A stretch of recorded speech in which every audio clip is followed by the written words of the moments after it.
Assalamualaikum warahmatullahi wabarakatuh. Di saat beberapa politisi menganggap enteng masalah ideologi khilafah dan radikalisme, semacam Surya Paloh yang menganggap khilafah ini kelompok kecil, radikalisme adalah kelompok kecil, termasuk juga di antaranya Fahri Hamzah misalnya, menganggapnya enteng begitu saja. Bahkan beberapa politisi Senayan juga punya pendapat yang serupa. Menariknya, Wakil Gubernur Lampung, Ibu Hajah Husnunya Halim, mengingatkan kita semua, kelompok ini walaupun terkesan kecil, namun tidak bisa dianggap sepele. Jangan berkeyakinan berlebihan bahwa itu nggak mungkin terjadi. Mungkin, karena kelihatan 2017 ada friksi-friksi tajam hanya karena, mohon maaf, pilkada. Friksi tajam hanya karena pilpres. Tajam itu. Di bawah terasa, jangan bilang nggak terasa. Memadamkannya itu butuh waktu dan perjuangan, dan Forkopimda hafal lah saya kira. Semua hafal lah saya kira, FKPT hafal saya kira. Jadi resahnya banyak sekali. Di masyarakat yang tua-tua juga digarap Pak, bukan hanya yang muda. Yang muda juga buat mereka kaderisasi, ruang kaderisasi untuk kepentingan mereka. Hantu-hantu ini, saya sebut hantu lah karena itu menyeramkan buat kita. Tapi yang hati-hati adalah yang nunggang di situ. Nah ini kalau nggak di screening Pak, cukup meresahkan. Jangankan yang itu pengajian atau apa, itu kan sifatnya ini ya, enggak sering serutin. Misalkan contoh sholat Jumat, ini kan juga ruang temu. Kalau enggak hati-hati, ada bagian yang saat khutbah itu kalau enggak diperhatikan betul. Saya sambil menunggu pasukan atau tim sholat Jumat, saya sering perhatikan isi khutbahnya, dan bukan sekali dua kali, cukup meresahkan isi khutbahnya. Karena nggak percaya dengan pemerintahan, karena frustasi dan arahnya framing bahwa pemerintahan ini nggak bisa apa-apa, kita harus bertindak, bla bla bla bla, agak nyerempet ke arah khilafah, dan ini mesti menjadi perhatian kita semua. Jadi yang akan melakukan khutbah Jumat saya kira diperhatikan Pak, betul-betul harus komitmen untuk isinya tidak sembarangan. Yang misalkan saya berapa kali ketemu dengan misalkan Pak Kiai Suparman, nah isinya sejuk. Kita belajar dari sosok Dzulkhuwaisirah. Dulu dia cuman sendiri dan sering memprotes Nabi. Entoh pada akhirnya Dzulkhuwaisirah memiliki banyak sekali pengikutnya, dan jumlahnya kemudian membesar, dan kemudian mengguncangkan pemerintahan umat Islam di zaman Khalifah Ali bin Abi Thalib. Dan kita juga mesti mengantisipasi politisasi agama, menggunakan mimbar-mimbar ceramah, panggung-panggung dakwah tabligh, termasuk juga mimbar khutbah Jumat, demi kepentingan kelompok politik tertentu. Karena pada kenyataannya kita pernah mengalami sejarah yang sangat pahit sekali.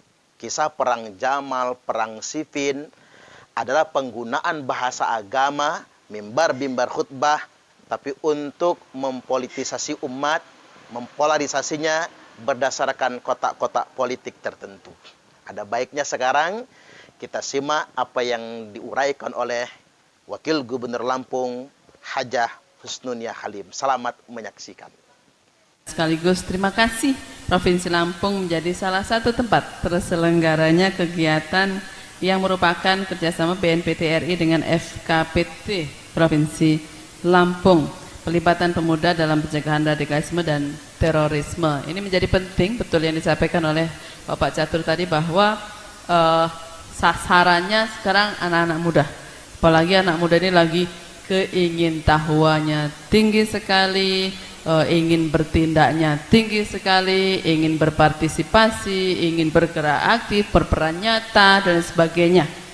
Tapi kalau directionnya, arahnya keliru, pasti Bisa saja tujuannya positif, tapi karena arahnya keliru menjadi sampai di tujuan yang keliru. Oleh karenanya ada di pundak kita semua yang sudah dewasa, yang sudah senior, yang sudah mendahului ini memberikan istilahnya informasi agar directionnya, agar arah yang dipakai oleh anak-anak muda tidak sampai atau jangan sampai keliru. Meskipun terorisme dan radikalisme nggak hanya menyasar anak muda, tapi betul bahwa hari ini prosentasenya lebih banyak nyasar ke yang muda-muda. Kalau kata mereka bisa saja sebutannya ini kaderisasi terorisme. Nah ini yang perlu kita jadi waspada dan jadi perhatian bagi kita semua. Jangan sampai kita abai. Terus nanti tahu-tahu menjadi fenomena gunung es, tahu-tahu menjadi meledak dan sebagainya.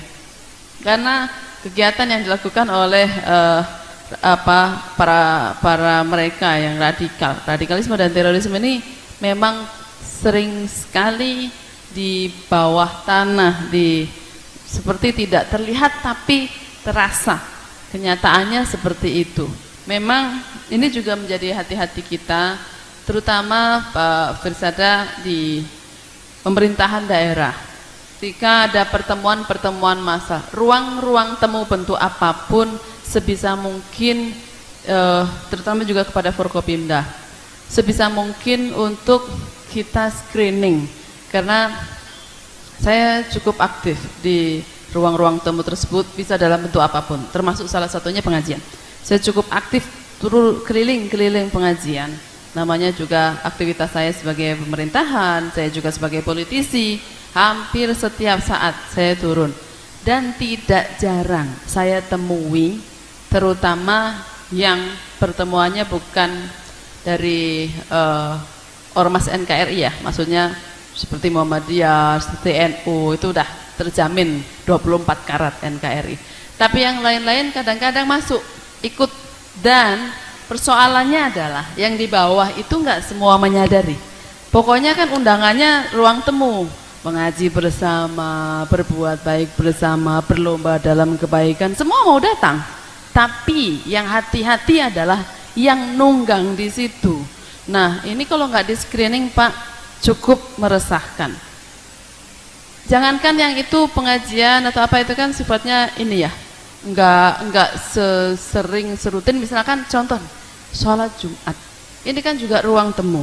Kalau nggak hati-hati, ada bagian yang saat khutbah itu kalau nggak diperhatikan betul, saya sambil menunggu pasukan atau tim sholat Jumat, saya sering perhatikan isi khutbahnya, dan bukan sekali dua kali, cukup meresahkan isi khutbahnya, karena nggak percaya dengan pemerintahan, karena frustasi dan arahnya framing bahwa pemerintahan ini nggak bisa apa-apa, kita harus bertindak, bla bla bla, agak nyerempet ke arah khilafah, dan ini mesti menjadi perhatian kita semua.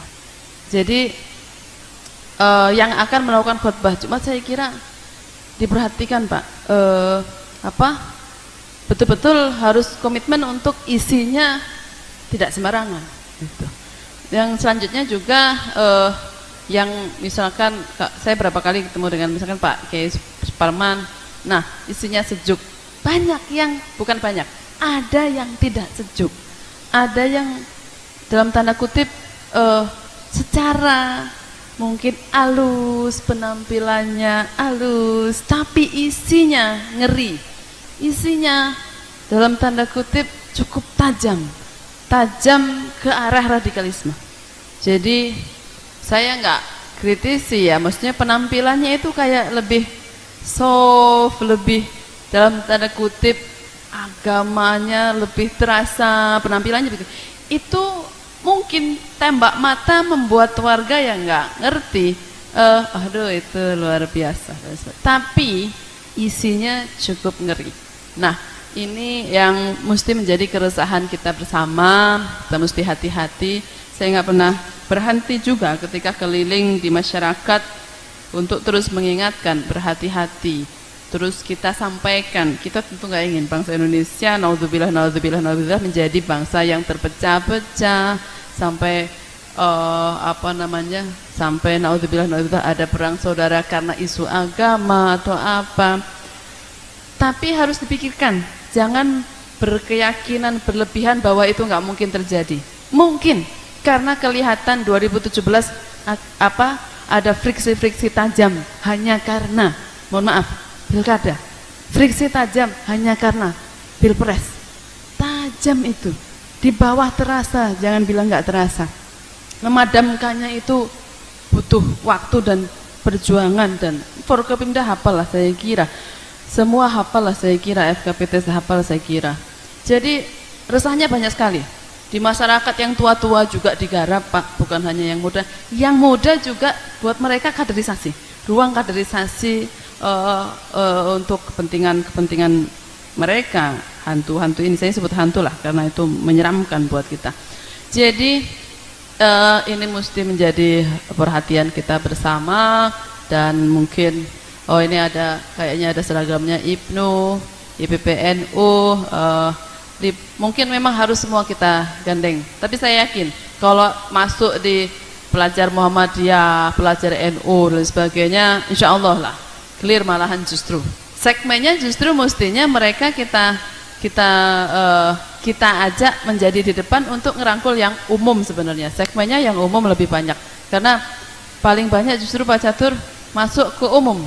Kalau yang sudah mungkin saya ngerti LDI ada pelajarnya, di LDII ormas-ormas Pancasila clear, justru yang agak ngeri yang tidak berlandaskan Pancasila. Ini yang atau nggak berorganisasi, yang umum. Nah itu rentan. Apalagi kita semua tahu perkembangan hari ini, informasi begitu mudahnya dari person ke person, dan bahkan massal, misalkan media sosial sekali up untuk followers besar jutaan, wow, besar sekali. Yang mendapatkan informasinya langsung besar, belum lagi itu di-download, dikirim lagi. Hati-hati karena perkembangan zaman ini semakin mereduksi ruang dan waktu. Kita seolah nggak ada lagi batas ruang dan waktu, kapanpun dimanapun bisa saling bertemu, baik itu jarak dekat maupun jarak jauh dan seterusnya. Nah, ikutannya yang dilakukan oleh BNPT saya kira sangat positif sekali, dengan mendorong ekspresi kreasi anak-anak muda dalam kegiatan ekspresi Indonesia Muda, memungkinkan untuk kita replikasi di Provinsi Lampung dengan banyak ragam varian-variannya.